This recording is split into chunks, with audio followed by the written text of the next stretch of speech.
BD5 Pilot with you out on an early Sunday morning, and it's Pi Day. Although yesterday should have been Pi Day because I went round and round and round with this CAN bus system. So in my last video on Thursday, I'd found there was a grounding error where the drain shield, had given me trouble shorting the low CAN bus line to this autopilot servo. So I'd rewired that and thought everything was going to work. Put everything back together. Was still getting a CAN bus error. Wasn't working. Transponder still wasn't working too. So what I did is went home, printed out every one of the pinout sheets.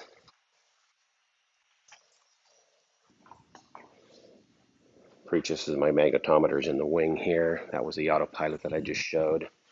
My pinout sheets for inside here. That's the pinout sheet for the transponder. And if you remember the transponder, I have to pull basically the stack out, all of this side, the vertical power, the palm radio, and the transponder to get to that.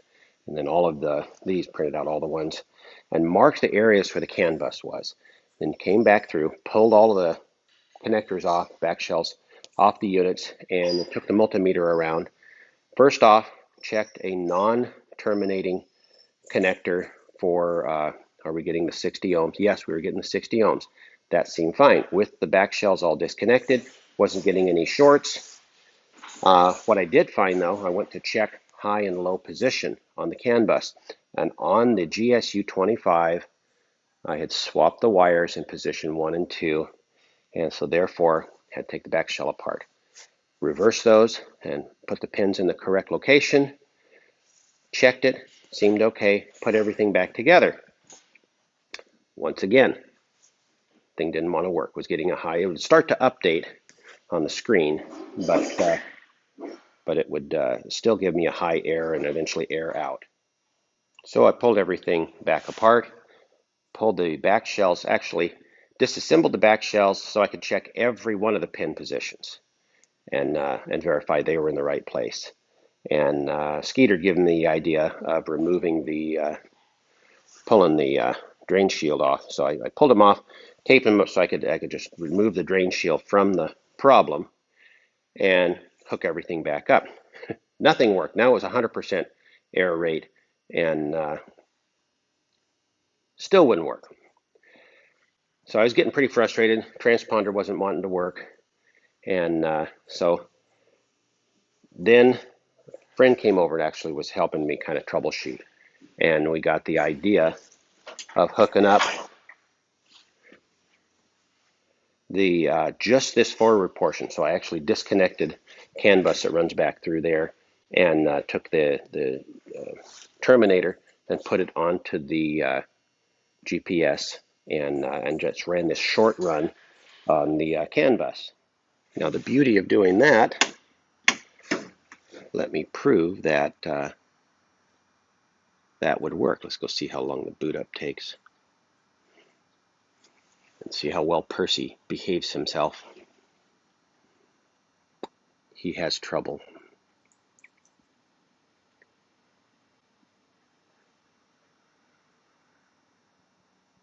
But obviously the comms not connected, the engine monitor's not connected. But I end up now with much less in the way of fails. AHRS is not calibrated, magnetometer is not connected. It doesn't notice that I have a GPS antenna in that. Some of that has to do with the settings that I've got. But transponder gives me now a config error. That means it is connecting, but it gives an error. Now the Bluetooth still works on it. I can hook up the iPhone to that. So we're going to switch everything off. And we're going to reboot that in configuration mode. Now we're going to go into the transponder now that we're in the configuration mode. Get over the config screen, and down here we've got a GPS antenna offset. We're going to set that to 2.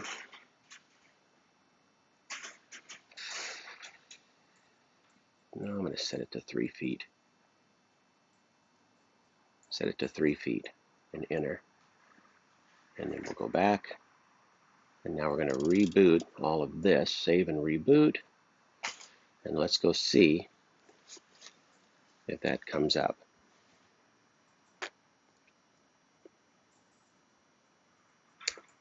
the Vans Air Force site was saying that that was the thing that was causing the, after one of the updates on the Garmin software, that was causing the problem. If there was nothing entered in that field.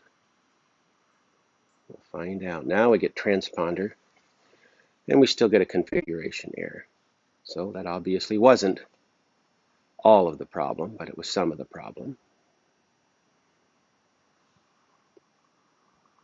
But one less thing is showing up there. So that's good. But I still don't know why the transponder won't work. I might need the other figures in that setup. So I'll be back after taking Percy back home, because I can't get anything done with that Tyrannosaurus Rex tearing things up. So I'll get back on this in just a little while. Just thought I'd give you the Sunday morning update since I missed Saturday, because it was a rough day. BD5 Pilot's out for right now. I should be back later with something that works.